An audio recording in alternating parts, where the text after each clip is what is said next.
The following content is provided under a Creative Commons license. Your support will help MIT OpenCourseware continue to offer high-quality educational resources for free. To make a donation or view additional materials from hundreds of MIT courses, visit MIT OpenCourseware at ocw.mit.edu.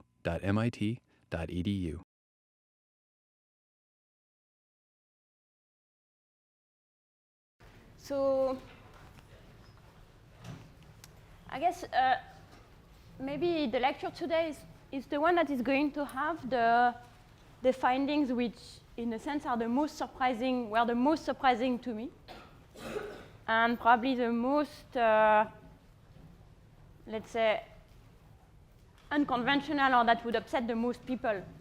Most of these studies are, or none of these studies are mine. They're all studies by other people. But I think that together they paint a somewhat surprising picture. Small family is a happy family.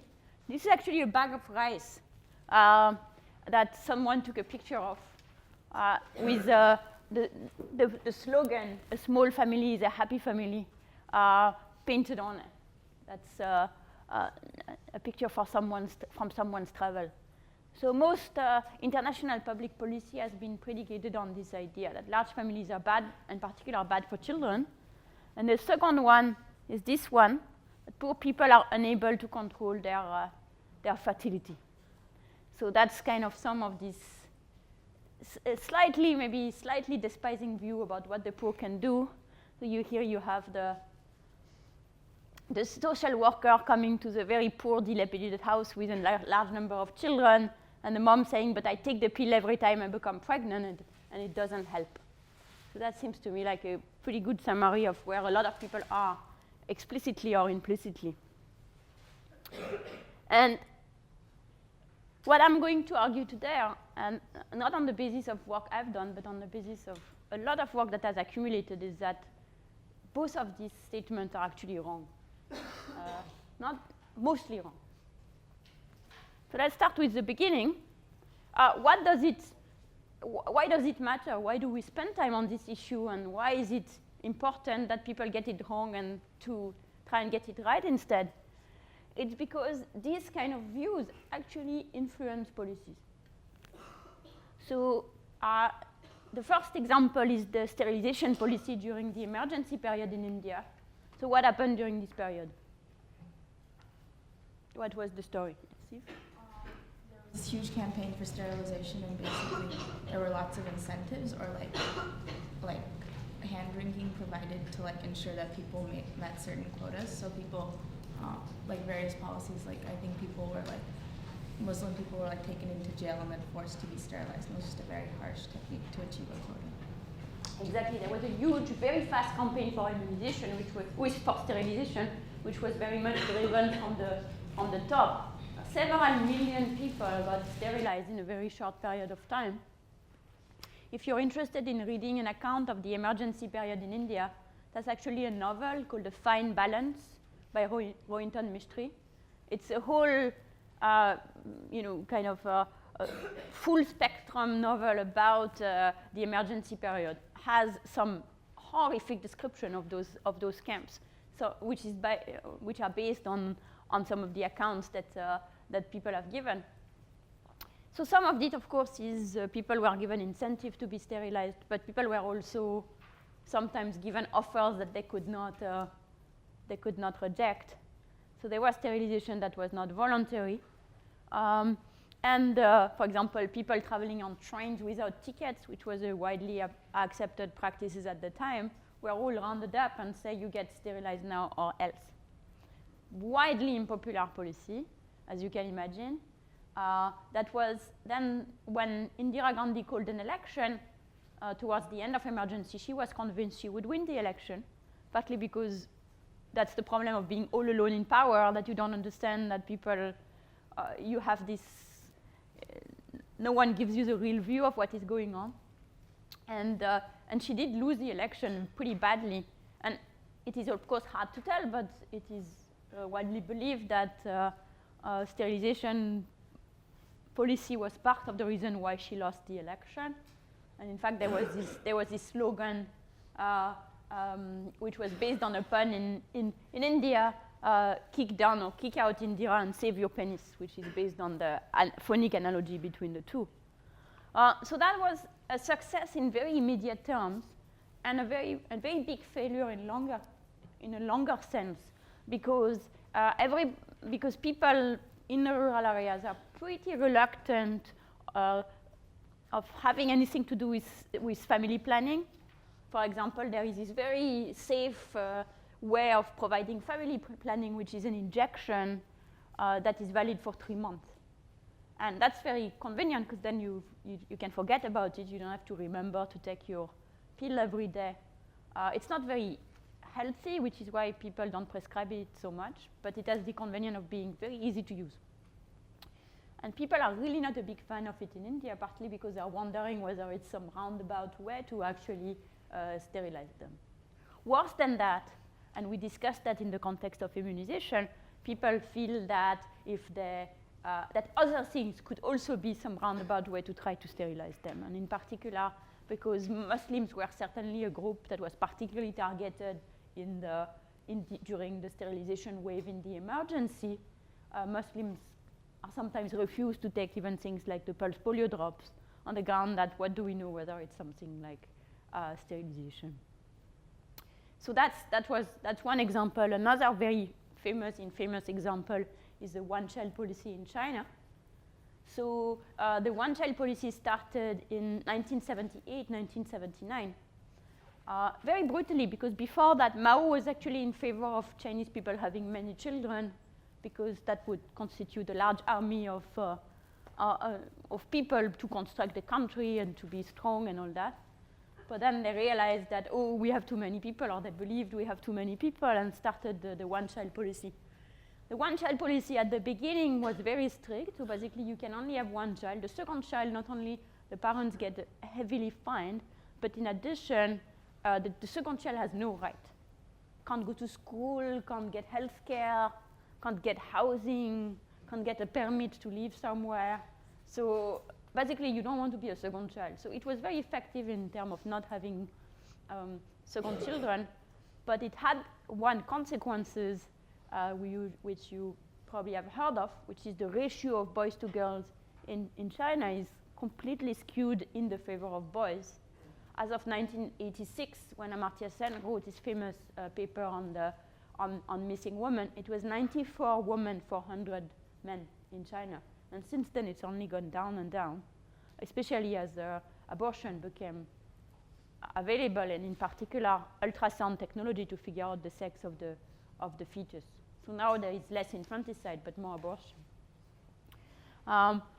So they've relaxed the policies in a way that I'm going to describe a little bit later, to allow, in some places, people to have a second child if the first child was a girl. So what is interesting about that is that it means that actually in those places, the gender ratio at first birth actually reversed, where people were more likely to keep a girl than to keep a boy, because that gave them a kind of second ticket for the second child, and they could always abort the second child if she was a girl. So that's, again, another pretty drastic policy, which is not popular at all and has a lot of consequences. So those are pretty extreme examples, one of them.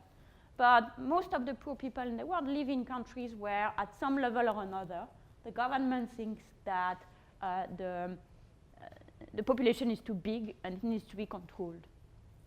And usually it's done in a more civilized way of trying to make contraceptives available to people, convince them to use them, etc. And an example of an intensive program of this kind is the ICCDDRB in Bangladesh, which was initially a big site where they provided control of diarrheal diseases. So actually it's ICDDRB, because diarrheal diseases, Institute for the Control of Diarrheal Diseases, in one region called Matlab in Bangladesh. And then at some point they started in about half the villages in the region to provide a lot of counseling. There was a woman who was coming to the house of every house once a week or twice a month to provide advice and deliver contraceptive and deliver injectable contraceptive, etc., to both make contraception available and try to change people's view. So this one is a more usual form of what intensive or more benign form of what intensive family planning policy can do. So why do people, why is policy so worried about the number of children? It really comes from this very basic idea that if you have a pie and you have more people who want to share the pie, there is going to be less pie for every person. And if you really have too many people on the pie, you're going to have very small slices for each person. This is a pretty basic idea. This was first, maybe not first, but at least most famously expressed by Malthus, who basically explained that there are fixed factors in the world. For example, there is only so much land. So because there is only so much land, we can only grow so much food. So if we have large population, we are fighting for this restricted food. Eventually, we will starve. Now, the advantage is that this is stabilizing force because when everybody starves, everybody dies. And when everybody dies, there is again fewer people, so the remaining people can again eat whatever food is left. And he cited as an example the Black Death, which was a plague epidemic. So he's a poor person who is affected by the plague. It was a huge epidemic in Europe. If you have not seen The Seventh Seal by Bergman, you should see it. And it's about the plague in the north, in Sweden.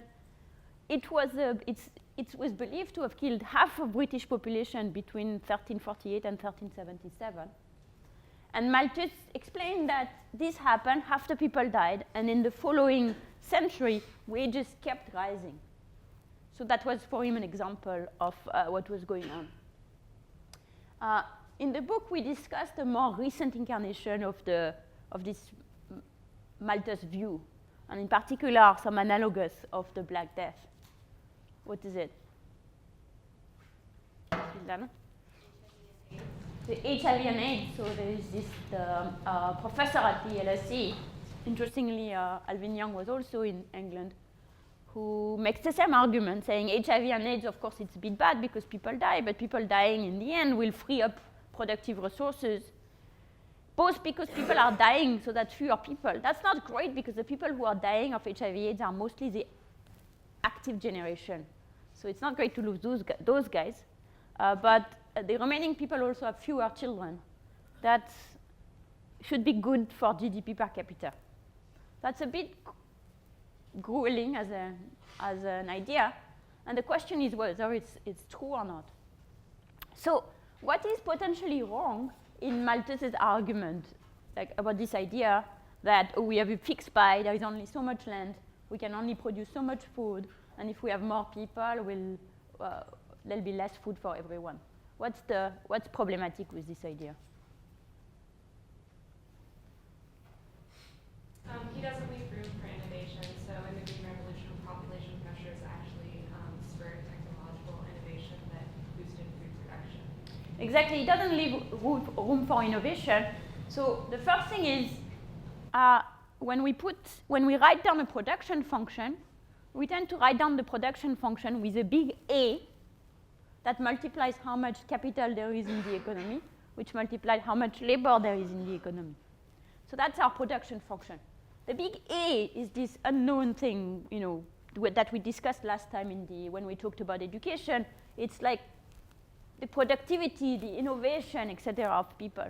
Usually we consider this A to be non-rival, which means that if you come up with a great idea, your great idea can be used not only by you, but by anybody else. So for example, if I come up with a new seed in the Green Revolution, then everyone can use it. So then mechanically, if there are more people around, and if ideas tend to come in this kind of random way, every morning during your shower, you have some probability to come up with the new seed for the Green Revolution, or to come up with the concept of iPad, or to come up with a Facebook, then the more people we are, the more chances there is that one of us comes back with an idea. So this is a feature of all of those models of technological progress, that that the more people there are, the more likely we are to have a good idea that's going to benefit everyone.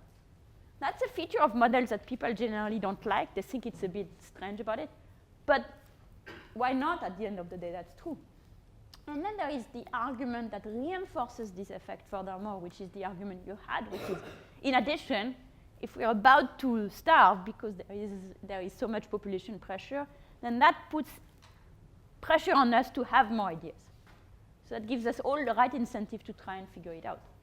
For these two reasons, what we should expect is when there are more people around, people have more ideas, and therefore growth is also faster. So there is a very interesting paper by Michael Kramer, which looks at that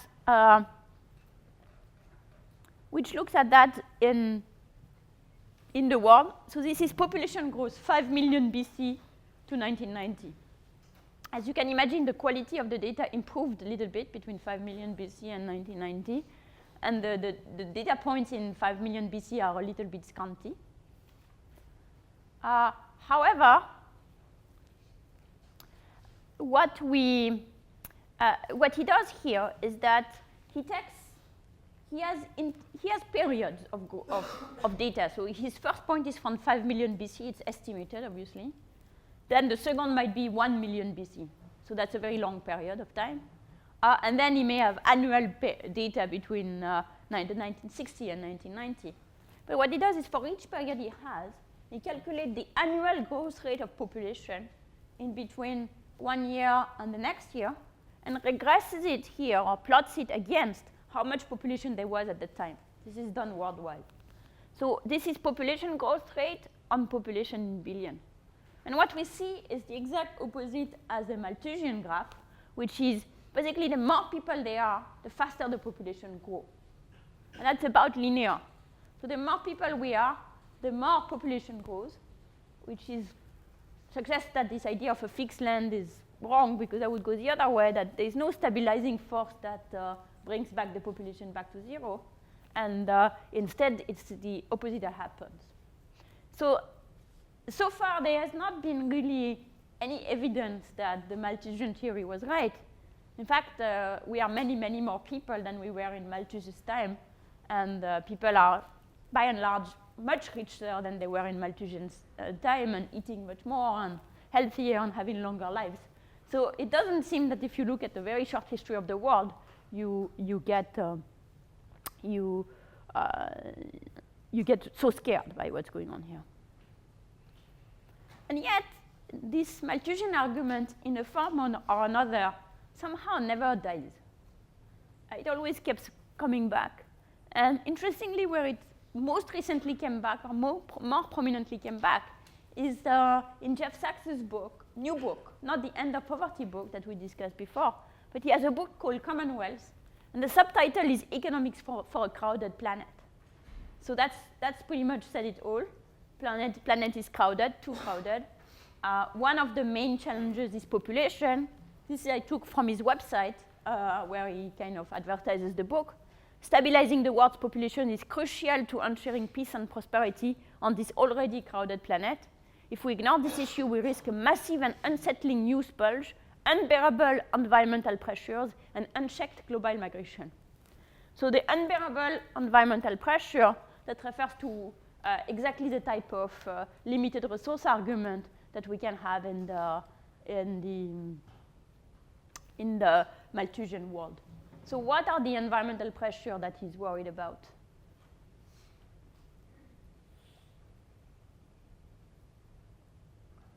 The more people you have, the more greenhouse gases you can emit. Sorry, say it again. The more people you have, the more greenhouse gases you can emit. Right, so climate is one, that maybe more people generate more greenhouse emission. Water, because we have a fixed amount of fresh water that we can access, but the more people there are, we have to grow more food, we have to irrigate all of that, and then of course we have to have access to clean water for their daily use. Right, water is one. There is big pressure on fresh water.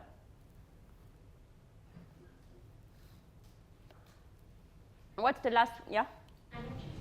energy, and particularly, there is only so much oil, so until we figure out something else, and certainly nuclear energy is probably not going to be one of them. There is also going to be eventually pressure for that. And what's the last one that we discussed in one of the first lectures that people also have brought up this year?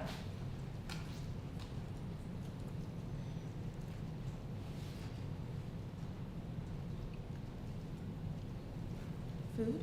Food, exactly. In the end, food is back. Can I ask you guys to not do something else? It's a bit unsettling. There are too many people who are doing something else. I'm pretty tolerant with that, but that's just too much. Like, there's half the class with computer open. I'm assuming that about 90% of you are checking some other website or whatever. That's a bit, that doesn't help my focus. So if you are doing something else, just shut your computer. Thanks.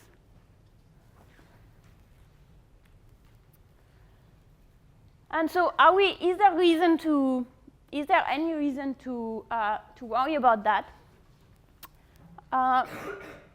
Indeed, what we do find that is something pretty striking is that the countries that have higher fertility rate are much poorer. So here it's plotted in the other direction. We have the wealth of the country and the fertility rate. It's a nice log relationship. If we were plotting it in log, that would be log linear. Yep. About why Saudi Arabia and Israel are so noticeably removed from kind of the trend? So what do you think? So first, in what way are they both removed from the trend? They have higher fertility rates than you'd expect for their GDP. Exactly, they are. So in other words, they are richer than you'd expect, given how populous they are. So how about Saudi Arabia? They have oil, so they're pretty rich. Israel? Yeah, Israel has that's a very good way to set it. They have an existential threat to their existence. On the other hand, it's a very rich, very intellectually very rich country. They also get a lot of support. And it's also very small, so that might eventually create issues. In fact, that does create issues. But that's probably the reason why Israel is so much richer compared to their income. And the Israel case kind of illustrates well the problem with this graph, which is you could read from this graph that, having a large population makes you want to be, makes you poorer. Or you could read from this graph that poor countries have more kids or richer countries have fewer kids, in the opposite direction. That is the lack of wealth that makes people have a lot of children, maybe because of people's choices. And that's where because when we explain Israel, we don't want to explain why Israel is rich despite having many children. We want to explain why Israel has a high fertility rate despite being rich. So we want to explain here what are the reasons why people in Israel would like kids. That's not the case in other countries. So that's kind of what I'm saying here. As usual, the correlation could go either way. We could find that poor countries could be poor because they are too crowded. A rich country could have lower fertility because they're rich. Maybe as people become richer, the opportunity cost of their time is higher. As countries become richer, women are more likely to have things that they can do in the labor market. And therefore, women are more likely to participate in the labor market. And therefore, having a kid, you don't want to be taking a year of your life every other year because you're bearing or nursing a very small child. So it's kind of difficult to answer this question. It's not going to be solvable by looking at the countries. And it's even harder to ask what population increase would do to the planet. It might be right, even if Malthus was wrong, Jeff Sachs might still be right. It might be right that we will never find a solution to get clean water access to everyone, especially if it's a much larger group of people. It might also be wrong, but it's difficult to know. Yeah. Is there a correlation with religion and fertility at all? I would assume so. I don't know which way it is, though. It used to be that Catholic country would have a lot of children, and now it's not true anymore. the countries that have the fewer children in Europe are the traditionally Catholic countries like Italy and Spain. So I think there is a correlation, and I don't even know what it is, like, for example, whether but you're right that that brings to, I mean, in a lot of reasons, the number of children you decide to have, etc., depends on your culture as well as other things. So it's difficult to say anything about countries. It's even harder to say anything about the world. So we can go back to our traditional refuge and start looking at the family and ask whether it is true that a small family is a happy family. And of course, that's not necessarily the answer of what it would be for a country or let alone for the world, because there are externalities of a large population in a country or in a community or in the world that a family might not internalize or take into account. For example, having more kids the kids may still be as educated, and you may have as much water to feed the kids today, but the fact that you have this one more kid puts more pressure on water resources for everyone in the world. So we are not fully answering the question where we're answering the question on what happened to family. However, it's still an important question because, in part, even if you were convinced that family, that large population is a problem for the world as a whole, and you really want to deal with it, even if you were that convinced, you would have to find a way to do it. And the issue is an effective way to do it would certainly depend on whether having a large family is something that's immediately costly to people, and therefore you need to make them realize that, and then they'll have fewer children on their own, or whether it's something that's beneficial to people. So we need to answer this question, even if we are interested just in the external worldwide effect of large population. Moreover, if you find out, for example, that it's very bad for children to live in large families, then you could want to design a population family that would increase the cost of having children by ideas ranging from I'm going to reduce the cost of not having them by reducing the cost of contraception to I'm going to make it illegal to have more than one child in China.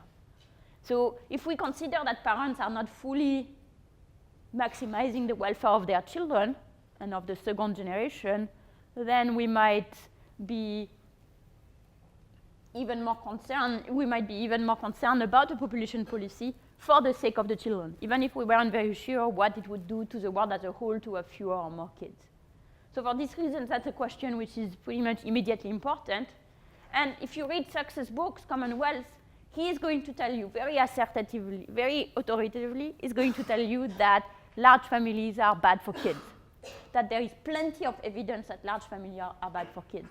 And when I went into this, that's not really my subject. That's not really the subject I study. So when I went into this to review the evidence when we were preparing the book, I assumed that I would find a number of studies finding exactly this. And of course, when you look at the reason why I assumed that, well, that seems again pretty much intuitive, that if you have a larger family, that's more people on one single pie, that's fewer to eat for everyone. There's also a very, very famous paper by Gary Becker, who won the Nobel Prize for his work on the economics of the family, which coined the term the quality-quantity trade-off. And the quality-quantity trade-off is exactly that. Siblings compete for resources, parental attention, money, time, etc. So if you have more siblings, they all compete for this, and therefore it's bad for all of them. So the paper starts from this as an assumption. Then from this assumption builds a model which shows that suppose that the quality is a normal good.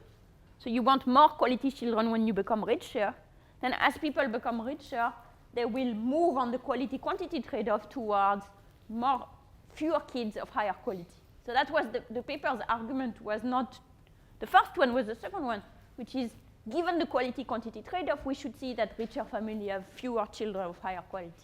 So I sort of assumed that it was like a given that this quality-quantity trade-off existed. Now, another thing that if you look at the data, you do find, as was pointed out earlier, that in general, it's more or less, it's true that children are of lower quality in larger families. They tend to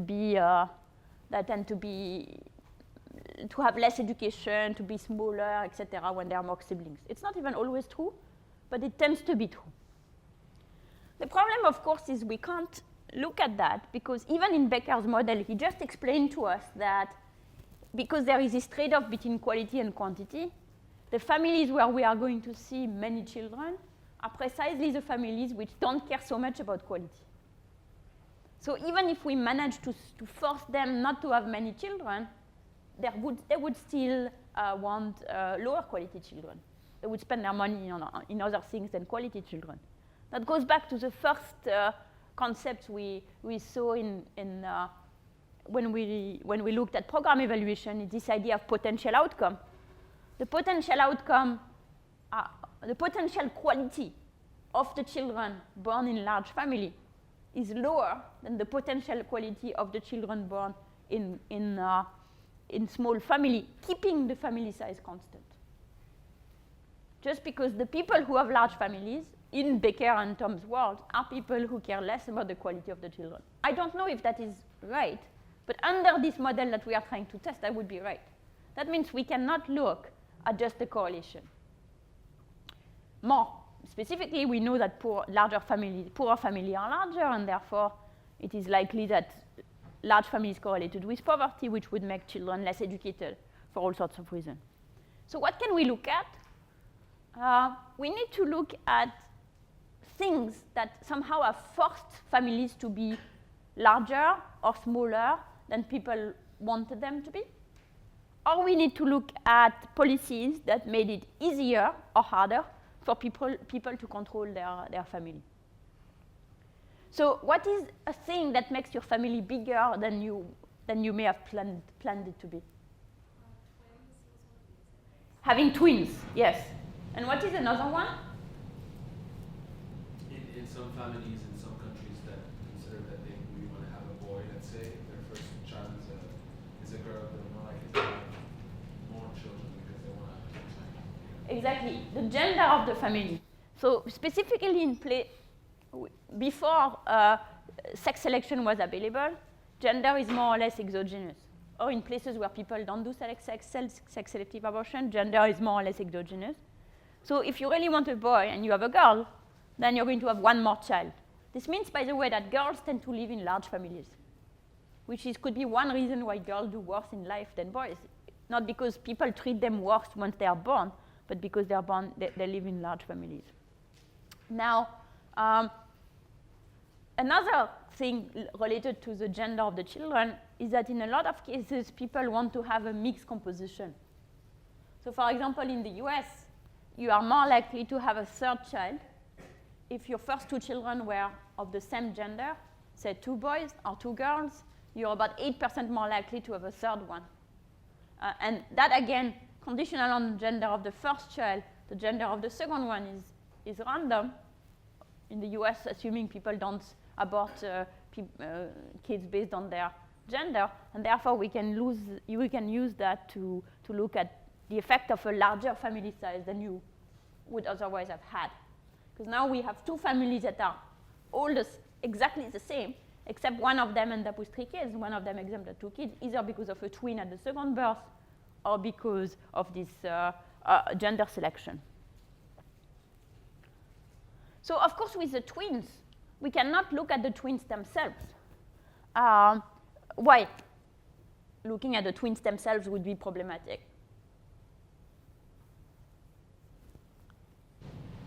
Because, I mean, at the point when the twins arrive, there's like nothing to compare it to, right? So would it be more useful to look at situations where there was a single kid and then the second child ended up being twins? Right. So if you compare, well, you could say, let me compare at first birth the families which have twins versus families which have 1. You would compare 2 to 1. And why wouldn't we want to do that comparison?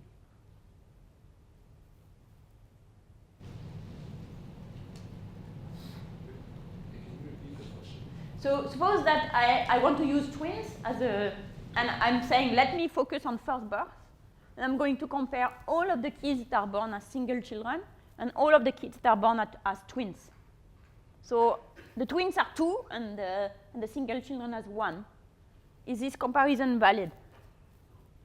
So why? Because isn't it the case that we just talked about the fact that it's if you get a kid and you want another kid, then you can say if I get twins that I'll have one more than I actually intended to. But if you want a kid and then you get twins, you didn't. I don't know how to express this. You mean you're saying that the kid who is single birth eventually will have a brother. So maybe twins at first birth might not change the total family size. Right. So that's true, which is there might not be an effect on total family size. Or the effect might be very small because almost everyone wants at least 2.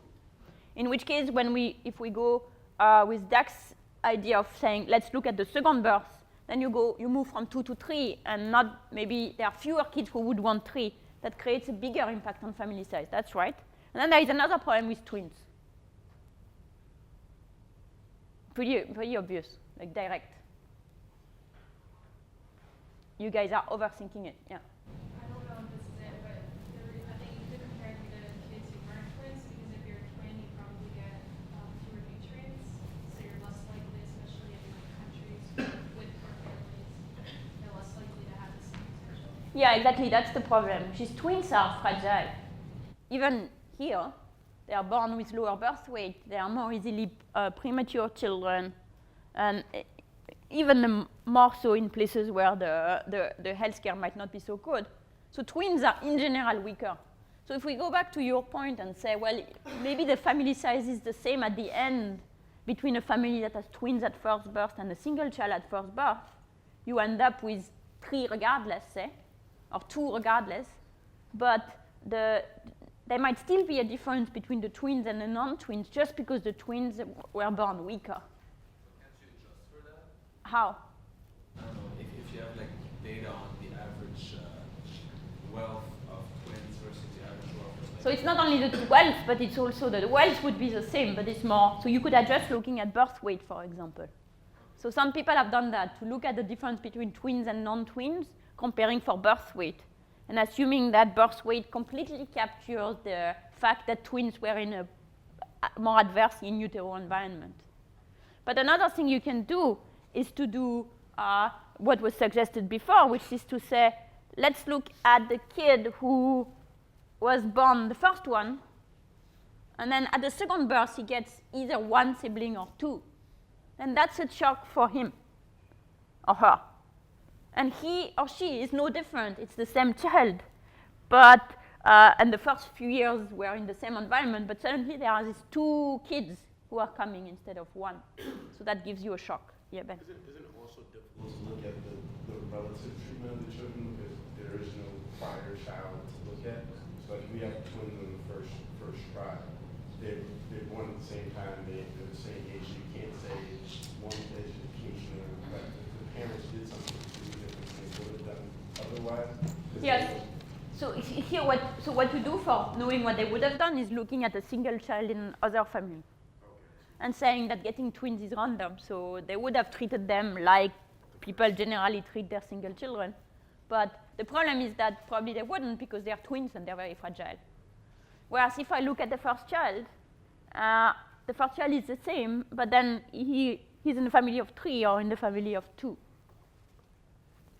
So there is a paper, so we went over gender, paper by Josh Angrist, Victor Levy, and Alia Schlosser, looking at exploiting the twinning and the gender differences, both the sex mix and the fact that people prefer boys in Israel. Now you might think Israel is a rich country, why do we care? Well, we might care about Israel in general, but why do we care in this class? Well, Israel is a rich country, but it also has poor people, and they are using pretty much all of Israel, so it's very large samples, including large sample of poor people, because they also look at the Israeli Arabs, which are getting to be as poor as some of the people we look at in other countries. So they're looking at that in a lot of details, comparing the siblings of twins, first born when the twins, the second birth is a twin, comparing the the children born in different gender mix, and then putting all of this together, and they find no effect at all of larger family size. They find absolutely no impact, no adverse impact of being born in a larger family. So it's a bit surprising, since again, like I think most people would have expected large effects. So you can think, okay, maybe it's Israel. And even the Israeli Arabs live in an environment where they are poor, but they can go to school for free, they can go good health care. So maybe we don't see the quality-quantity trade-off in this context because these are Israeli Arabs. So let's look at other places. Well, an obvious other place is the one-child policy, where you force, the state forces you to have fewer kids. So here there is a paper by Nancy Chen, who interestingly is a student of Josh Angrist, former student, who looks at the one-child policy. So that's pretty clear, the one-child policy, either you can have a second child or you cannot. And I mentioned that since the mid-1980s, some areas allow you to have a second child if your first one was a girl. Which means that if you're born a girl in an area that relaxed the policy, after the relaxation policy was put in place, then you're more likely to have a sibling than if you're born a girl in a non-relaxed area, or if you're born a boy in a relaxed area. So she exploits that. And you're very much more likely, because pretty much everyone who had a chance to have a second child did. A lot of people did. So what do we find? This is this is a graph that tells you the number of siblings that a child has as a function of where they were, of whether they're a girl or a boy, and whether they were born in a relaxed area. So this is the difference between the family size. This is the difference between the number of siblings that a girl has in a relaxed area versus non-relaxed area. So not all the area relaxed. And the area that relaxed around the 1970s, the 1970s, because before they didn't have a one-child policy. So what you find is that before the one-child policy, there is not much difference between the number of siblings that a girl has in area that eventually will relax the policy, because there is no such policy, and in other area. So girls have, those places are not fully random, but the girls have on average maybe 0.15 more siblings in relaxed areas before the policy, and boys have 0.15 areas as well, which shows us that they tended to allow people to relax the policy in places which like children more. But what is interesting is what's happening after. The relaxation of the policy only affects the girls. So after the one-child policy, you start seeing bigger and bigger difference between the number of siblings that a girl has in a relaxed area versus non-relaxed area.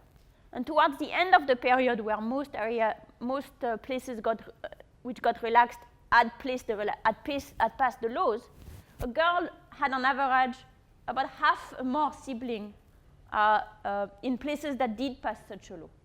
That means that every second family who had a chance to have another kid after a girl had it. Zach? Would you expect there to be a gap? Because the places that relaxed the policies, didn't they only relax the policies to have a second child if the first one was a girl? Yeah, so it's exactly what you would expect. So this is telling you that in places which had relaxed the area, that did have an effect. Like people took advantage, and if they had a girl, at the firstborn, they had a second child. Whereas for the boys, since that doesn't allow them to have a policy, there is no difference. So you're exactly right. This is exactly what you would expect. It's not an interesting fact. It's just showing you that the policy worked as you would expect. Now we're going to exploit that to say, is it the case that this first girl who has more siblings, is she less educated compared to what would have been the case if she were a boy? So we're looking here at the first stage, if you want. Yeah. So is this only looking at the firstborns and This is looking at the number of siblings of the firstborn. So it's telling you that if you're a girl, you're more likely to have a sibling if you're born in relaxed and non-relaxed towards the end of the period. But that's not the case for boys, which is exactly what we would expect. Yep. Is all this data from areas that were eventually becoming relaxed? So this data is each of these points is the difference between all the places that will eventually be relaxed and all the places that will never be relaxed.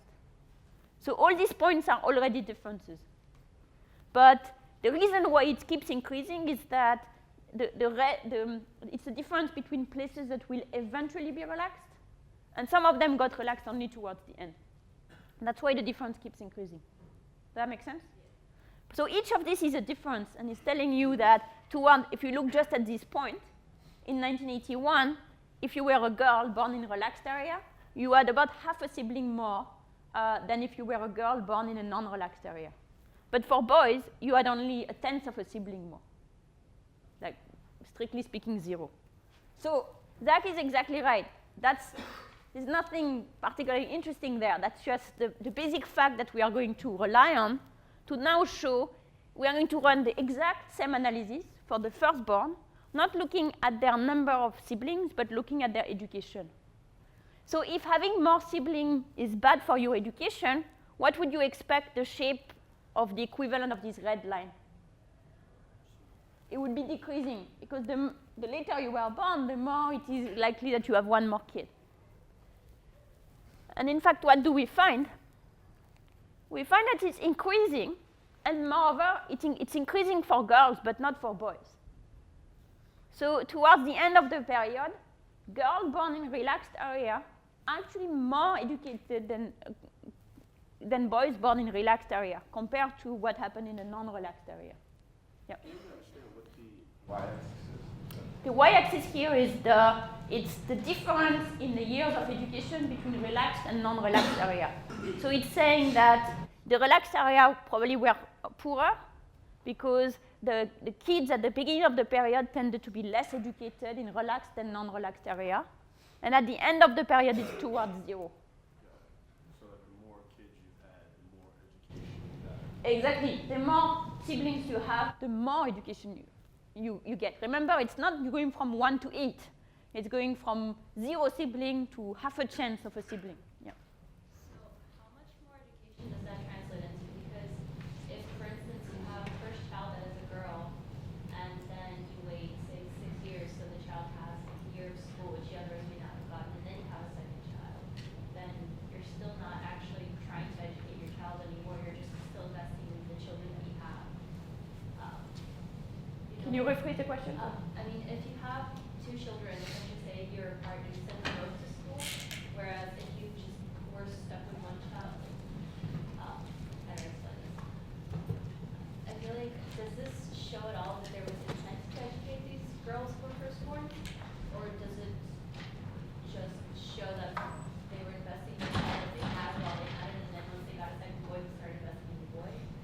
So if this were the model, then we would find the girls to be less educated, because once the boy comes, or at least as much, because once the boy comes, then they start, sharing the resources or giving everything to the boy. It's also good pointing out that mostly the second kid is a boy, because selective abortion at the second child is horrible. Like most of these second kids are boys. Yeah. So you were saying that if you get another child, I think this proves that they actually get more schooling, but what this proves is that they get just as much.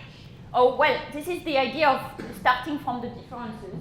Okay. So the idea is that those regions were where before girls tended to be less educated, and even the boys tend to be less educated. And nothing really changed for the boys, but for the girls it went up. So the problem is these regions that relaxed, they are not the same as the regions that didn't relax. Those were poorer, more backward regions where the problem of infanticide was bigger, etc. So that's where they relaxed. So that's why we are more interested in the slope and how it looks at the end compared to the beginning than the levels. So the levels are wherever they are. And in particular, what is very interesting is that the girls tend to do better than the boys in relaxed areas relatively better in relaxed areas than the boy, which is saying that it is, if you have to be a girl, it is better to be a girl in a relaxed area compared to being a boy in a relaxed area. It could, I mean, it might mean, and I don't know anything about Chinese culture, it might mean that the parents are in these relaxed areas, which might be in more rural areas. They want to educate their girls more because they want to then send them so that they can find a husband. And if they have more education, maybe they need more. True. They have more chance of getting a good husband. I think you're right, except that this is what it's trying to account for, which is, let's say from 1973 to 1977 is when you have there is no relaxation because there is no policy yet. So this is saying that those places, before the relaxation, girls tended to do much worse. Whereas after the relaxation, they do somewhat better. So what? I was wondering whether this is can be considered a good refutation of the quality-quantity trade-off. Because firstly, when we speak of a large family and position of girls in that, it is not quite the same as having 2 children. And number 2, we also need to know whether there was a cultural and infrastructural change in attitude towards girls' education and more schools perhaps in rural areas, for which girls always tend to pick up any opportunity much better than boys do. So. Right. So that's an excellent point. So let me start with the second point, whether things changed. That's the advantage of comparing the relaxed versus non-relaxed. Things probably would have changed in parallel in the 2 places. The first point is quite important. Yeah, that's a bit late. You can't show up at 2. Sorry. The first point is very important, which is it's not going from 6 to 7. It's really going from 1 to 2.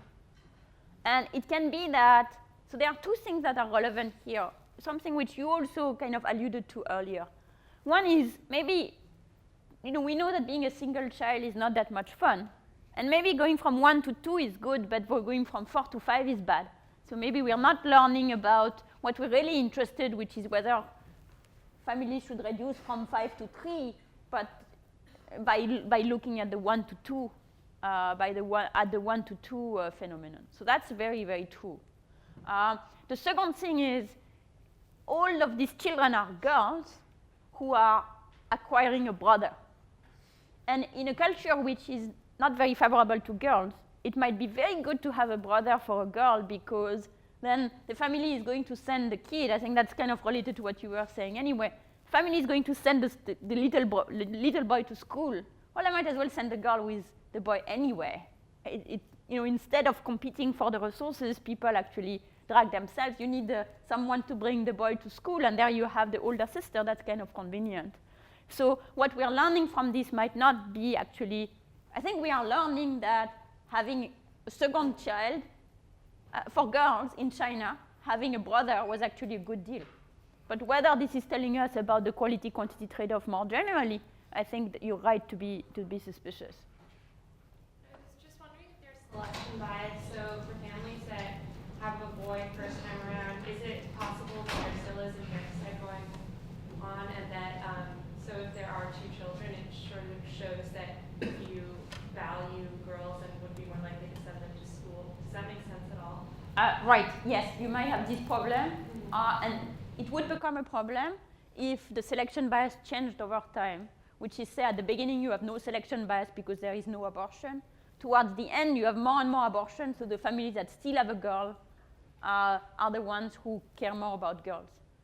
And that could be different in so the thing is that it should be different in relaxed and non-relaxed area to create a problem. But if we're thinking that the relaxed areas are the areas where the bias was the worst to start with, then this bias gets more and more chances to express itself over time because the abortion becomes available. And so that might also create a bias. So these 2 points are both excellent points, but they are different points. One is that this might be a bias in estimating the effect, and yours is a point about the interpretation, which I think is quite valid. Svetlana. This doesn't tell us anything about No, this is all in differences. Yeah, exactly. So if girls get, say, a year of education now where they got 0 years of education before, Yeah. the difference is made up, whereas boys get, say, 10 years of education. Absolutely. This tells you nothing about the difference between girls and boys.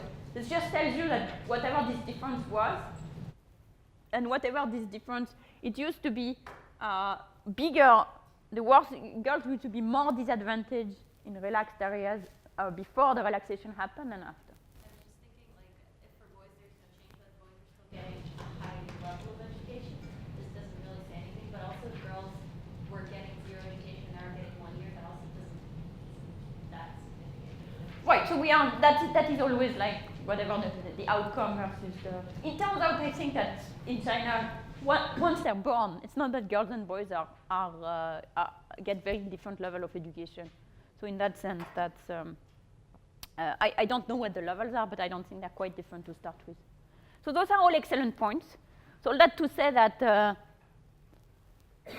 that maybe this is, you know, I agree with you. I put it, in fact, I put Swati's point on the slide. Your other points were also well taken. Maybe that's not the end of the world. That's not the end of the story. This is certainly probably the opposite of what would have been expected. I'm sure it's quite the opposite of what she expected to find. So here is one more normal example where it's not the one-child policy. We are not forcing you to abort a child that you don't like the gender of, etc. That's the ICDDRB program in Bangladesh, where they provided women in treatment areas with regular access to contraceptive, a community health worker that visits women at home regularly, etc. And they did this program pretty constantly since the late 70s. It went on and on and on and on, and it's still going on today. And that program was effective. After really insisting, they were effective in reducing the number of children. At the beginning, it was the most effective. And then this effectiveness went down, not because the program, not because the number of births increased a lot in the program area, but because the number of births declined everywhere, and everywhere in Bangladesh, very fast during the period. So at the end of the day, the effectiveness of this program is a bit contested in that it might just have accelerated a trend that would have happened anyway. But regardless, it provides us a good window into what is the effect of a smaller family, because by 1996, women in treatment area had 1.2 fewer children than women in the control area, out of an average of perhaps 4 or 5. So that's not an insignificant change. And there we are very much closer to the type of variation that you wanted to see, which is if I reduce from 5 to 4, do I see a difference in the outcomes? Another thing the program did is to provide very good prenatal and postnatal care to the kids, immunization, oral rehydration solution, etc., etc. So one outcome that you do get is that kids are much more likely to die in infancy. That's fine. But that may not be an effect of having fewer family because all these extra inputs were given at the same time. In 1996, a group of researchers led by Rand went back to the area and did a very detailed survey of everybody living in both treatment and control villages, which is available on the web. So that is something which people can, if we want to do like undergraduate projects or whatever involving data, it's actually a good source of data. Very rich. And the first thing they look, of course, is to look at whether you find any effect on the quality of the children who were born during this period in treatment area and control area, given that in treatment they lived in much smaller families. And what they find is no difference. No difference in height, no difference in weight, no difference in school enrollment, no difference in years of education, nothing. So again, here it's your most like kind of classical example of effective population control family. A lot of the arguments that you guys discussed in the context of the one-child policy can't really be made. It's not Israel. We can't say it's a rich country that is able to educate all these kids. And again, we find no effect. Yeah. This is really interesting because it kind of ties into what we discussed about the class. So if I feel like there has to be more inputs into this equation. So if students or parents are more educated on the effects of how their children potentially benefit from more years of education, then you would expect if they reduce the number of children get more years of education. But if the parents weren't necessarily educated on that and didn't see the benefits of it, then they just be a substitute away from the research they would spend on an additional child, like leisure, or I don't know, something other than the things we're looking at here. Exactly. So one possibility is that's going back to the argument we were making about Malthus, is maybe the pie is actually not fixed. Is as you have more children, well, you're going to spend more money on the children, maybe, and as you have fewer children, you're spending less money on the children. So that what determines how much you decide to invest in the child is less the number of children you have total, but what you think the returns to this investment is going to be. And another thing is that in a lot of cases, the investment that we are talking about, they are not so much money, because even in Bangladesh, school is largely free. Maybe keeping a child, nourishing a child is of course not free, but it's not very, very expensive compared to other things you could do. So maybe what we see is that there is not so much of a fixed budget constraint for how much you can afford to spend on your children, but it's a whole family constraint, and what is determinant in children investment is less like how much money do you have or how much time do you have, but how you decide to allocate this budget, which corresponds more to the perception of cost and benefits, as we've seen in the future in all of our previous lectures. So maybe you're right, and maybe we should have expected that, and it just didn't tie into things. Yeah. Maybe one way to look at it is to look at the effect on everyone else, like the parents. Right. Because I guess maybe a mom would treat her children the same way as how many children she has, but it would affect, like you said, that overall budget would not be inflated. So that is discussed a little bit in the chapter you read. So what did people find when they look at the mothers? Women in the treatment areas ended up with more jobs, and I don't remember if they have more education themselves or not. So in MATLAB, what you find is the mother in the treatment areas are more likely to work, and their BMI is higher. And then there was this other study from Colombia, which we are going to see in a minute, which shows a modest reduction in the number of children, but also a lot of effect on the timing of children, where people are having children later. And you find large effects on women's education and women's job market participation. So it seems that where you do find, it's exactly what you're saying is happening, which is that the pie expands and contracts with the number of children. Then of course something else gives in, but that maybe not. That's maybe the mom, for example. One of the things brought up was the idea that children are kind of used like pension plans in a way. And if you have less children, you save more after having one.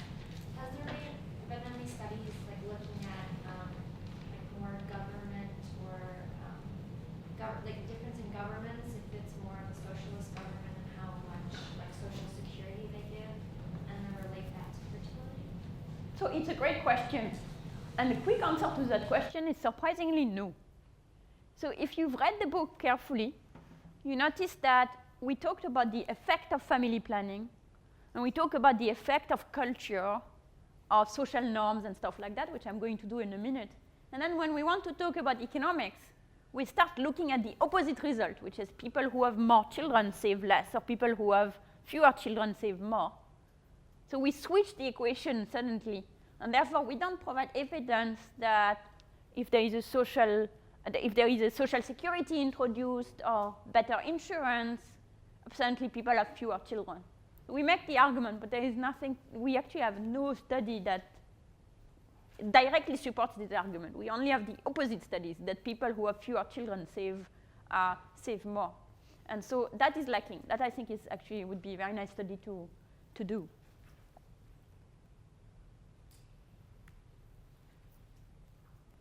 So that was for the first part of the argument that bad large families are bad.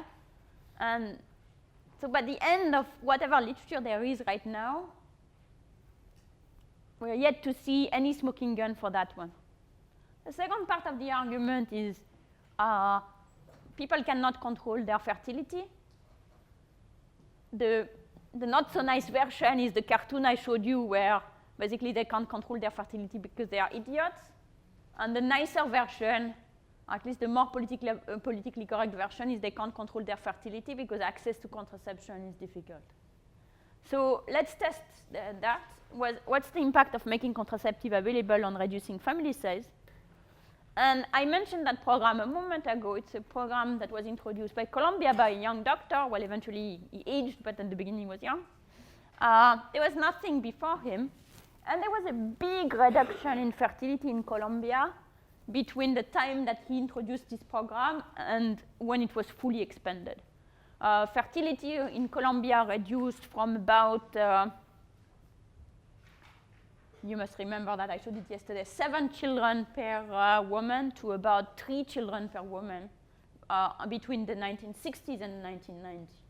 Now, fertility declined in all of the Latin American countries, but it declined much faster in Colombia.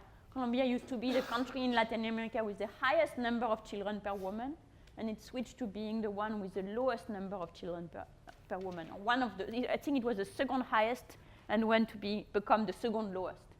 So is it the case, is it due to the program? Of course, many other things happened in Colombia at that time, so it may or may not due to the program. So to look at the effect, young professor in Stanford named Grant Miller looked at the way the program expanded.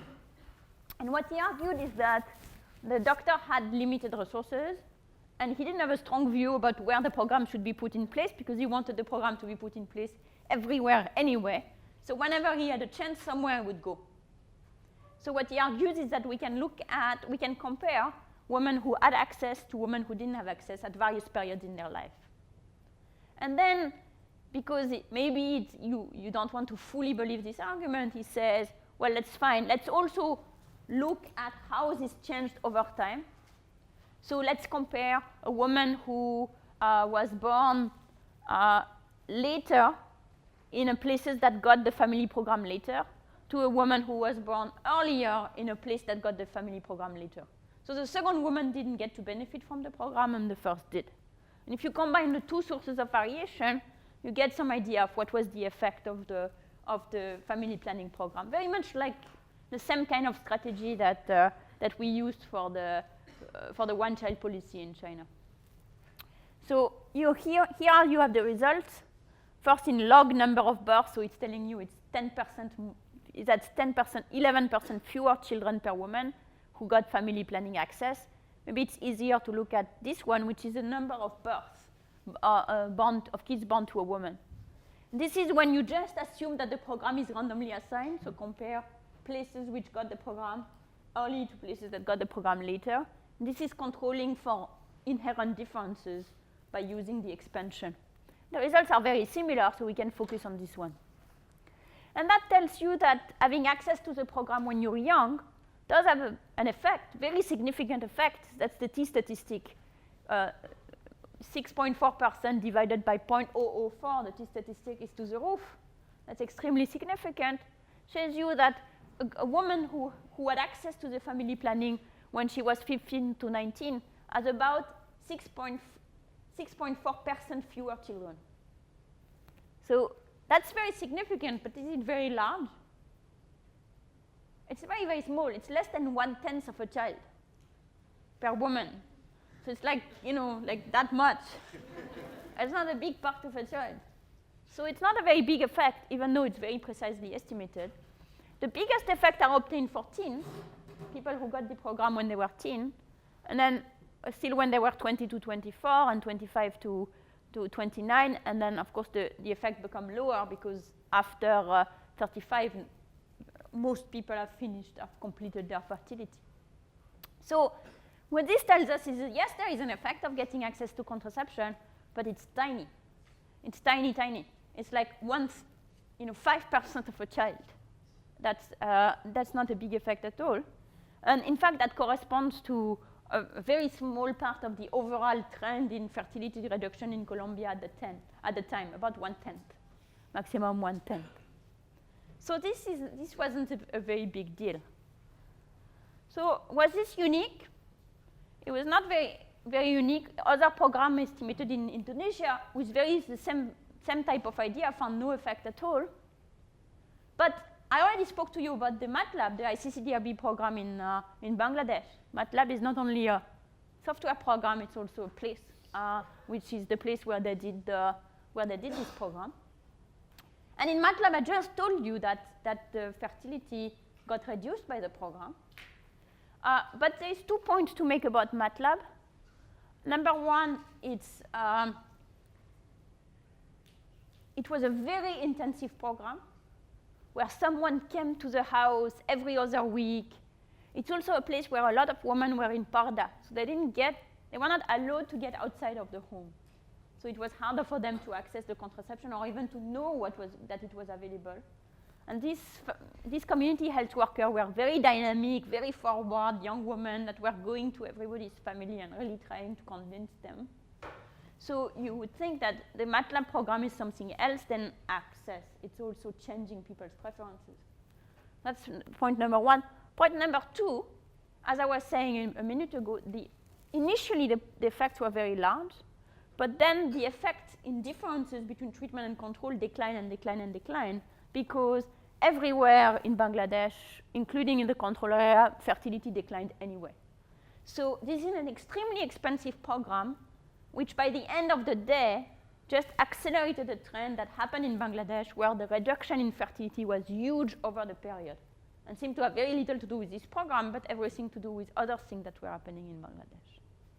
So it seems that the contraception plays a role, but not a very big one. Maybe an acceleration role, maybe a small reduction in fertility, maybe a timing role. Of course, that doesn't mean that you don't want to have contraception available, because it is much nicer to control your fertility with contraception than without. And the timing is also important. So I'm not here advocating we should stop spending any effort trying to make contraception available. Just to say that as a population control policy, paradoxically, it's pretty ineffective. Which means that if you wanted to control family planning policy, you would have to understand why people make the decision they make, because it seems that they are able to make that decision, and then they will stick to them. And if you make contraception available, they'll use the contraception to stick to them, and if you don't, they'll anyway find a way. So we need to go further in understanding the decision, which we'll do next time. I'll take you. Just a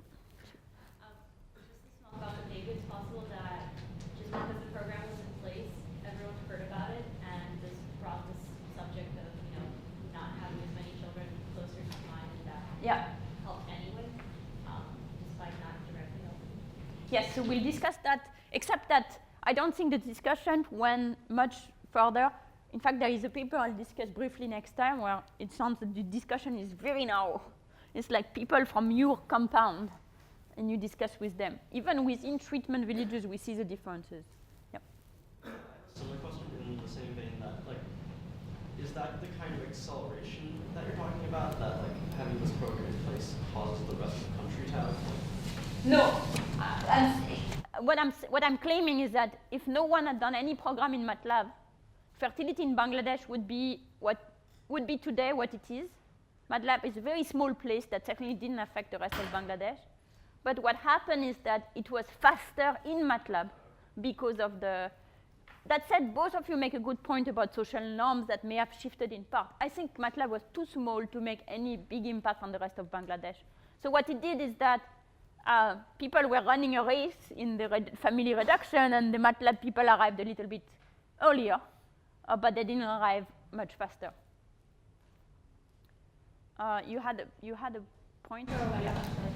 Okay, so we'll stop here and pick up again on decisions next time.